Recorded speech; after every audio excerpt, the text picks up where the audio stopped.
Auzubillahiminasyaitonirrajim. Bismillahirrahmanirrahim. Perkenalkan, nama saya Muhammad Rafif Fadlur Rahman, dipanggil Rafif, dari kelas 2B Teknik Informatika. Nomor induk mahasiswa saya 11 2009 100.036. Video ini saya buat untuk memenuhi nilai akhir ulangan akhir semester dari Bapak Zamzam Nurhuda. Oke, soal pertama ialah sebutkan dua ilmuwan muslim dan karya ilmiahnya. Oke. Yang pertama ialah Ibnu Sina. Ibnu Sina atau Avicenna lahir di Persia pada tahun 980 Masehi dan meninggal pada 1075. Ibnu Sina adalah bapak medis dunia. Dia dikenal mempunyai banyak sekali karya-karya ilmiah, kitab-kitab kedokteran, dan bahkan syair-syair yang sangat terkenal.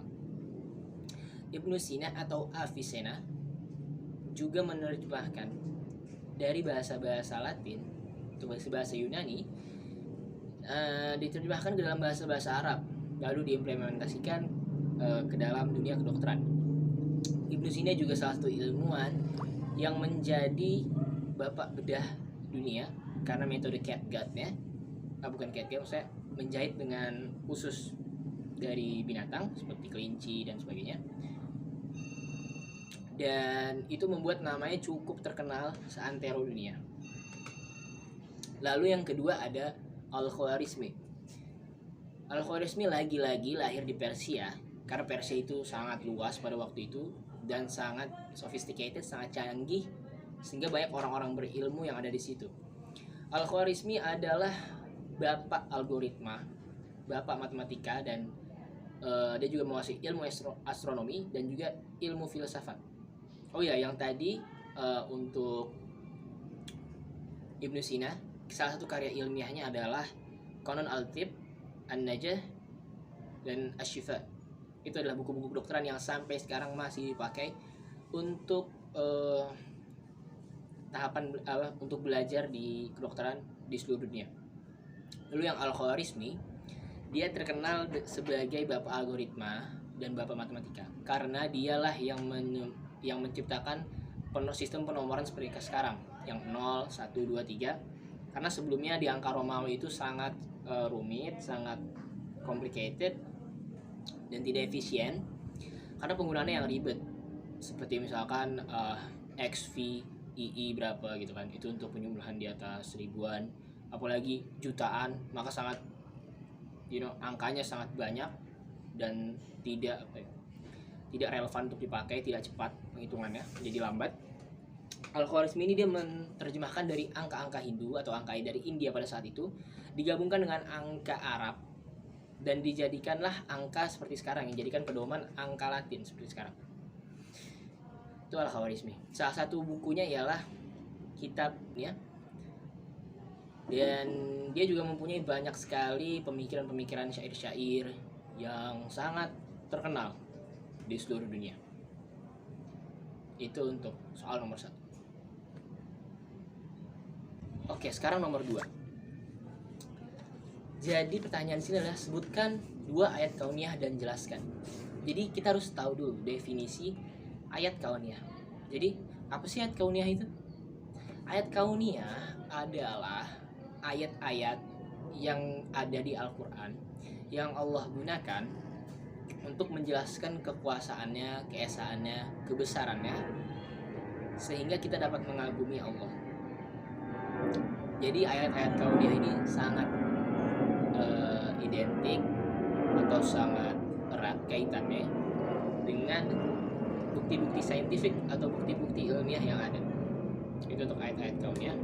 Di sini mengambil dari surat Hud ayat 6 yang berbunyi A'udzubillahi minasyaitonirrajim wa ma min dabbatin 'alal ardi illallah rizquhuma wa ya'lamu mustaqarrahum wa mustawda'ahum kitabun fi kitabim mubin, yang berarti sesungguhnya tidak ada satu hewan melata pun di muka bumi kecuali Allah telah menetapkan rizkinya. Oke, di sini Allah berusaha menunjukkan keesaannya dan kebesarannya dengan cara apa? Dengan cara menunjukkan kalau Allah itu tahu tempat penyimpanannya. Maaf tadi artinya belum selesai. Maksudnya sungguhnya tidak ada hewan melata pun di muka bumi kecuali Allah yang memberikan rizkinya, dan juga Allah yang mengetahui tempat persembunyiannya dan tempat penyimpanannya. Sesungguhnya itu telah ditulis di dalam kitab yang jelas, dalam kurung Lauhul Mahfuz. Oke, jadi maksud di sini tafsirannya ialah yang tadi saya bilang, Allah di sini berusaha mengesahkan dirinya, atau bukan mengesahkan, mengagungkan dirinya dengan cara Allah di sini memberitahu kalau Allah itu tahu semua hal. Allah itu maha kaya, dia memberi makan bahkan hewan-hewan yang melata yang ada di muka bumi. Jadi Allah itu maha agung, maha esa. Jadi di sini Allah itu maha kuasa juga dengan cara Allah bisa tahu tempat penyimpanannya, Allah bisa tahu tempat sembunyiannya, dan itu semua sudah tercatat di Lauh Mahfuz. Yang mana itu berarti Allah punya master plan yang sangat besar, melebihi kemampuan manusia manapun atau seluruh manusia apabila digabungkan tidak dapat menyaingi Allah ini. Tentu saja karena Allah adalah pencipta, dan pencipta tidak mungkin kalah dari ciptaannya. Dia seperti manusia mungkin bisa kalah dengan robot, tidak dengan Allah. Oke, ayat kauniyah yang kedua saya ambil dari surat Yasin ayat 43 yang berbunyi Auzubillahi minasyaitonirrajim wa inna sya'na nughrikum fala sarikha lahum wa la hum yunqidhun, yang berarti sesungguhnya jika kami mau, kami dapat menenggelamkan mereka. Maksud di sini apa? Allah di sini mempunyai kekuatan. Dan di sini Allah menyebutkan kalau kita itu tidak ada apa-apanya, manusia di sini yang ditenggelamkan. Bahwa di sini Allah itu maha kuasa, maha kuat dapat menenggelamkan kita, karena manusia ini lemah, kecil, tidak dapat berbuat apa-apa. Jadi Allah di sini berusaha menyebutkan kalau Dia itu maha kuat dan maha kuasa. Jadi termasuk ayat-ayat kauniyah, karena berusaha mengagungkan atau mengesahkan Allah dari ciptaannya yaitu manusia. Gitu. Lalu sekarang saya akan menjawab soal nomor 3. Jadi soal nomor 3 di sini ditanyakan mengapa Al-Qur'an termasuk ilmu fardu ain. Kita harus tahu dulu apa itu fardu ain. Fardu ain itu artinya wajib dan tidak dapat diwakilkan, tidak seperti fardu kifayah yang dapat diwakilkan. Jadi fardu ain itu wajib, apabila tidak dilakukan berdosa. Kenapa ilmu Al-Qur'an dikatakan fardu ain? Karena hukumnya membaca Al-Quran itu, mengetahui ilmu Allah itu wajib bagi setiap manusia, bagi setiap umat Islam. Jadi apabila ada umat Islam tidak tahu cara membaca Al-Quran, tidak tahu hukum tajwid, tidak tahu cara mentafsirkannya, maka dia berdosa selama dia tidak berusaha untuk mempelajari. Jadi untuk setiap umat muslim, untuk setiap orang remaja-remaja, maka marilah belajar Al-Quran, marilah pahami isinya, karena ini hukumnya fardu ain. Apabila kalian tidak belajar, apabila kalian tidak berusaha untuk mengetahui isinya, tidak mengetahui cara bacanya, tidak mengetahui cara penafsirannya, tidak mengetahui arti per arti katanya, maka kalian di sini berdosa selama itu. Maka sangat disayangkan apabila di akhirat nanti karena kemasa bodohan kita, ketidakpedulian kita terhadap Al-Quran, na'udzubillah min dzalik, kita dapat dimasukkan ke dalam api neraka. Karena hukum di sini belajar Al-Quran ialah fardu ain, diwajibkan bagi setiap muslim. Dan apabila kalian sudah bisa belajar Al-Quran, maka hendaknya mengajarkan lagi kepada orang yang masih belum bisa, karena itu dapat menjadi amal jariah dan ladang untuk kalian. Jadi ya ilmu tajwid itu sangat penting. Misalkan di suatu keluarga tidak dapat membaca Al-Quran, tidak dapat mengerti Al-Quran, tapi dia kaya raya, dia bersedekah, dia melakukan hal-hal sunnah, tapi sayang dia lupa kalau di atas sunnah ini ada hal yang wajib. Bahkan di sini hukumnya sampai fardu ain, hukum tertinggi.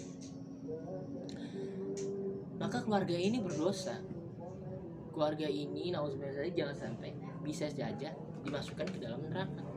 karena dia mengabaikan hal yang wajib, hal yang fardu ain.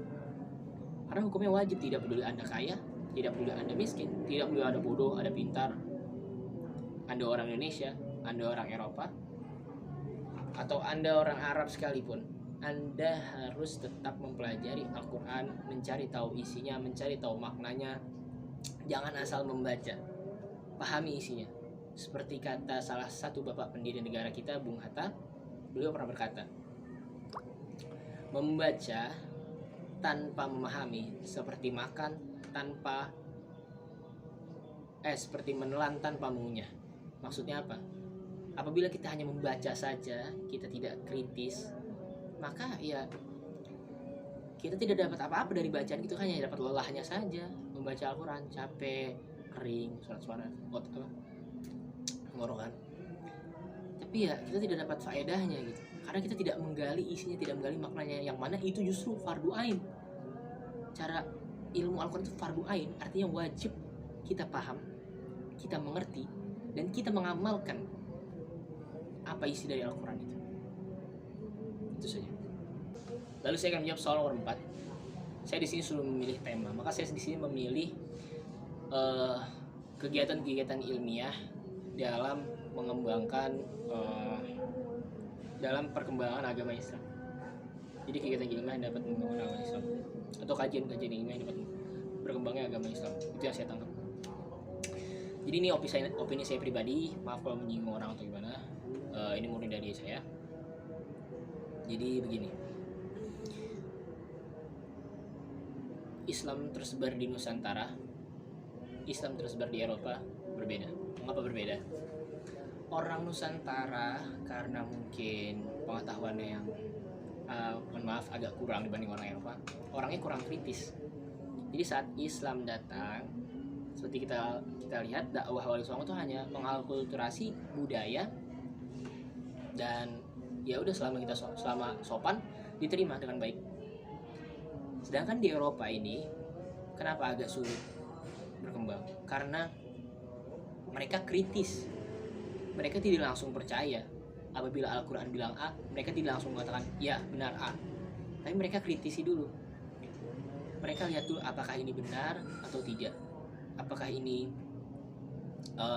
sesuai sains atau tidak. Karena mereka itu tipe-tipe yang jika tidak terlihat maka tidak ada, maka itu mereka tidak percaya hal-hal mistis, dan apalagi Tuhan yang tidak terlihat bagi mereka.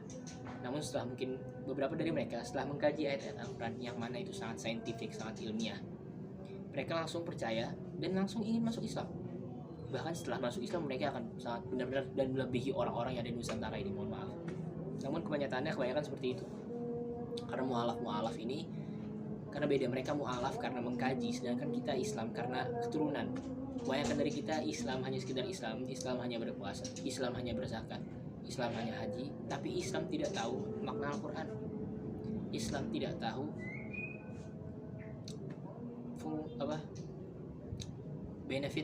health benefit, keuntungan jasmani yang didapat dari sholat. Kita hanya tahu ruku, sujud, i'tidal dan lain-lain, tapi tidak tahu manfaat bagi kesehatan kita. Kita tahu berwudu, hal yang baik, tapi kita tidak tahu apa rahasia di balik wudu itu. Justru orang-orang barat, orang-orang, mohon maaf, Nasrani, kafir baik kayak kafir zimmi, yang malah mengkaji hal-hal itu. Bukan kita sebagai muslim, karena kita mungkin sudah merasa kita punya dan kita oh ya udah gitu. Jadi kita kurang teliti, kurang kritis di bagian situ. Maka dari itu beberapa ayat bahkan sudah berkata, Allah berfirman dalam surat Yasin ayat 38, A'udzubillahi minasyaitonirrajim, wasyamsi tajri li mustaqarril laha dzalika taqdirul azizil alim. Yang berarti dan matahari berjalan pada garis edarnya, dan ini merupakan pertanda bagi yang maha kuasa, dari yang maha kuasa dan maha agung. Maksud di sini apa? Allah di sini berusaha memberikan kita kisi-kisi, memberikan kita petunjuk kalau sebenarnya matahari itu berada dalam garis edar. Maka dari itulah ketika orang Islam pada saat itu kritis, maka mereka sudah tahu. Seperti yang kita tahu, ilmuwan-ilmuwan Islam pada saat itu, mereka tahu kalau bukan walaupun ada beberapa yang salah juga, tapi nggak apa-apa karena namanya mencari ilmu ya. Mereka tahu kalau bumi itu yang mengelilingi matahari, bukan sebaliknya. Tidak seperti kebanyakan orang Eropa percaya kalau matahari lah yang mengelilingi bumi. Padahal kenyataannya sebaliknya. Allah di sini walaupun tidak spesifik menyebutkannya, tapi di sini menyebutkan orbit, ada orbit itu. Jadi tidak ngasal kemana-mana seperti yang dipikirkan orang-orang pada saat itu. Itu yang pertama. Lalu yang kedua, ada ayat tentang besi dari surat Al-Hadid ayat 43. Saya akan mengutip bagiannya saja. Dan kami telah turunkan besi ke bumi. Wa anzalnahum. Anzalna di sini artinya turun secara langsung. Turun di sini maksudnya bukanlah diberikan atau gimana, tapi sih anzalna itu artinya langsung dari atas ke bawah seperti jatuh. Maka dari itu orang-orang pada saat itu kan tidak tahu maksudnya apa, jadi mereka hanya saat membaca ya sudah anzalnahum gitu, turun, oke, gitu aja. Nah tapi saat dikaji oleh orang-orang barat, kita tahu bahwa sebenarnya besi itu bukan alami dari bumi. Besi itu asal dari meteoroid yang jatuh jutaan tahun yang lalu dengan jumlah yang sangat banyak ke dalam bumi. Yang mana ini kembali lagi mengkonfirmasi kebenaran Al-Quran, di mana di situ dikatakan bahwa kami menurunkan besi ke bumi, dari langit kepada bumi. Jadi Allah sudah memberikan kisi-kisi ini berkali-kali, ratusan kali, puluhan kali mungkin dalam Al-Quran. Tapi tinggal kitanya saja yang sadar atau tidak. Makanya dari itu kadang-kadang Allah menyebutkan di akhir firman-Nya, tanda-tanda bagi orang yang mengetahui, tanda-tanda bagi orang yang memahami, tanda-tanda bagi orang yang mengetahui. Maka nikmat Tuhan mana lagi yang kamu dustakan? Jadi hal-hal yang seperti itu, seperti dalam surat Ar-Rahman Allah menceritakan tentang bagaimana langit yang dapat tegak tanpa penyangga, langit yang dapat tegak tanpa tiang-tiang. Bagaimana lapisan langit ada 7 atmosfer, ada atmosfer, stratosfer dan lain-lainnya. Bagaimana ada lapisan-lapisan tanah di bawah tanah. Bagaimana Allah menceritakan titik terendah, titik tertinggi di bumi. Bagaimana juga Al-Quran di situ menyebutkan penciptaan manusia, al-alaq. Maka dari hal-hal seperti ini, kebanyakan yang mengkaji orang Eropa, ilmuwan-ilmuwan dari Barat yang agamanya berbeda dengan Islam, malah mereka yang kritis karena mereka emang niatnya menuntut ilmu dari segi dunianya. Mereka saat membaca itu mereka kaget. Bagaimana mungkin 1400 tahun yang lalu diturunkan kepada nabi yang tidak dapat membaca dan menulis tahu hal-hal seperti ini, yang mana teknologi pada saat itu sangat kurang dan sangat tidak memadai. Jadi oleh karena itu berkembang pesatnya agama Islam kalau menurut saya pribadi itu karena bukti-bukti ilmiah ini. Mungkin segitu saja karena sudah azan maghrib. Kurang lebihnya mohon maaf. Saya Muhammad Rifadul Rahman dari kelas 2B pamit undur diri. Assalamualaikum warahmatullahi wabarakatuh.